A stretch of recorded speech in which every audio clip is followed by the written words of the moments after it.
முக்காலம் அறிவோம் காணொலி அன்பர்களே வணக்கம். ஒரு சிறிய கிராமம்.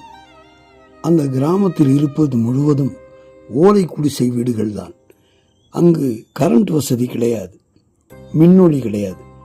அந்த இடத்தில் வரிசையாக இருக்கக்கூடிய ஒரு வீட்டில் ஒரு குடும்பம் வாழ்ந்து வருகிறது. தாய், தகப்பன், குழந்தைகளோடு வாழ்ந்து வரும் அவர்கள் செங்கல் சூளையில் வேலை செய்து மாலை பொழுதில் வீட்டிற்கு திரும்பி வந்த பிறகு அவர்கள் இரவு உணவை சமைக்க ஆரம்பிப்பார்கள். விளக்கு வெளிச்சம் இல்லாததால் இருண்ட பிறகு ஒரு கார்த்திகை தீபத்தை அவர்கள் வீட்டில் வைத்துக்கொண்டு அனைவரும் தட்டில் சோறு போட்டு சாப்பிட அமர்வார்கள். திடீரென்று காற்றிலோ அல்லது வேறு ஏதோ ஒரு சக்தியின் மூலமாகவோ அவர்கள் ஏற்றி வைத்த அந்த கார்த்திகை விளக்கானது அணைந்து போய்விடும். அணைந்து போனவுடன் இவர்கள் தட்டில் சாப்பாடு கை வைப்பார்கள். தட்டில் சோறு இருக்காது, ஆனால் தட்டு சாப்பிடப்பட்டிருக்கும், காலி தட்டாக இருக்கும், வயிறு நிறைந்திருக்காது இவர்களுக்கு. எப்பொழுது பார்த்தாலும் தினந்தோறும் இதே போல் இவர்கள் விளக்கேற்றி வைப்பார்கள். சமைத்து தட்டில் சாதத்தை இடுவார்கள். சாதத்தை இட்டவுடன் சாப்பிட முயற்சி செய்வார்கள். சிறிது நேரத்திலேயே விளக்கு அணைந்துவிடும். விளக்கு அணைந்தவுடன் தட்டில் சாதம் இருக்காது, இவர்கள் சாப்பிட மாட்டார்கள். பசியும் அரைகுறை வயிறு நிரம்பியதும் நிரம்பாததுமாக குழந்தைகளும் அவர்களும் கண்ணீரோடு படுத்து உறங்குவார்கள். இப்படி இருக்கையில் ஒரு நாள் அவர்கள் இல்லத்திற்கு ஒரு உறவினர் ஒருவர் வந்தார். அவர் பெயர் சோழியன். அப்படி அந்த சோழியன் உள்ளே வந்தவுடன் அவருக்கும் அதே போல அவர்கள் தாம்பாளத்தை எடுத்து வைத்து சாப்பாடெல்லாம் பரிமாறி உட்கார வைக்க போகும்போது விளக்கு அணைந்து விட்டது. குழந்தைகள் எல்லாம் கதற ஆரம்பித்து விட்டார்கள். ஆக இன்றும் தட்டில் சோறு இல்லாமல் போகப் போகிறதே என்று. அப்படியா விஷயம்? எதற்காக நீங்கள் இப்படி அழுகிறீர்கள் என்று வந்த சோழியன் குடும்பத்தாரிடம் கேட்கிறார். அதற்கு கணவன், மனைவியும், குழந்தைகளும் இதுபோன்று நாங்கள் தினந்தோறும் மாலையில் சமைப்போம். சமைத்து இருள் அணையும் பிறகு ஒரு கார்த்திகை விளக்கு ஏற்றி வைத்து அதில் நாங்கள் தட்டிலிட்டு சாப்பாடு சாப்பிட்டு கொண்டிருப்போம். அந்த வெளிச்சத்தில் திடீரென்று வெளிச்சம் அணைந்து போகும். தட்டில் இருக்கும் சாதம் எல்லாம் காணாமல் போகும். நாங்கள் பசியோடும் பட்டினியோடும் அப்படியே தண்ணீரை குடித்துவிட்டு படுத்து விடுவோம் என்றார்கள்.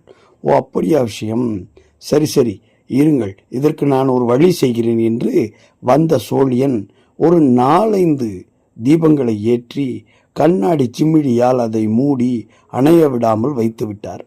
இப்பொழுது தட்டில் போட்ட சோறு அனைத்தும் அப்படியே இருக்கிறது. குழந்தைகளும் பசியார சாப்பிட்டு கொண்டிருக்கிறார்கள். இதை பார்த்து கொண்டிருந்த 2 பூதங்கள் ஒன்றோடொன்று பேசிக்கொள்கின்றன. ஒரு பூதம் தினந்தோறும் அந்த இடத்தில் அவர்கள் விளக்கை அணைத்துவிடும். இன்னொரு பூதம் அந்த உணவை சாப்பிட்டு விடும். அந்த பக்கமாக சென்று 2 பூதங்களும் பங்கிட்டு கொள்ளும். இப்படியே தான் தினந்தோறும் நடந்து கொண்டிருந்திருக்கிறது. இப்பொழுது திடீரென்று சோழியன் விளக்கை ஏற்றி வைத்தவுடன் சொக்கா என்ற ஒரு பூதத்தின் பெயர், மக்கா என்பது இன்னொரு பூதத்தின் பெயர். இந்த மக்கா பூதம் சொக்கா பூதத்திடம் பார்த்து, சொக்கா சொக்கா சோறுண்டோ என்று கேட்க, அந்த சொக்கா பூதம் பதில் சொல்கிறது மக்கா பூதத்திடம், மக்கா மக்கா சோழியன் கெடுத்தாண்டோய் என்று சொல்லிவிட்டு 2 பூதங்களும் தனக்கு உணவு கிடைக்காததால் வெளிச்சம் வந்த இடத்தில் நமக்கு எதற்கு இனிமே இந்த வேலை, நமக்கு இங்கு இனிமே வேலை இல்லை என்று சொல்லி இந்த 2 பூதங்களும் வெளியேறிவிட்டன. இப்பொழுது சோழியன் சொல்கிறார், நீங்கள் இருளில் அமர்ந்து சாப்பிட்டுவதால் மட்டும்தான் உங்களுக்கு இது போன்று சோறு உடம்பில் ஒட்டவில்லை. ஆகவே வெளிச்சத்தில் தான் சாப்பிட வேண்டும் என்று அவர்களுக்கு அறிவுரை கூறினார். தொடர்ந்து விளக்கெரியும்படிக்கு அவரும் அந்த அறிவுரைகளை கூறிவிட்டு, இந்த மாதிரி இருளான நேரங்களில், இருளடைந்த வேளைகளில், மாலை வேளைகளில் உணவு உண்ணக்கூடாது என்பதை நீங்கள் தெரிந்து கொள்ள வேண்டும் என்று அவர் போதனை செய்தார். ஆனால் தற்போதோ 5 ஸ்டார் ஹோட்டல் என்று சொல்லக்கூடிய அறைகளில் எல்லாம் அரைகுறை வெளிச்சத்தில் நாம் பெருமையாக உணவு உண்ணச் செல்கிறோம். அந்த வகையில் பார்க்கும் பொழுது நாம் இரவு நேரங்களில் வெளிச்சம் இல்லாத இடத்தில் இருந்து உணவு சாப்பிடுதல் என்பது உடம்பிற்கு ஒட்டாது என்பதும் இதிலிருந்து தெரிகிறது. தெரிந்து கொண்டீர்களா? சொக்கா சொக்கா சோறுண்டோ சோழியன் கெடுத்தாண்டோய் என்ற கதை.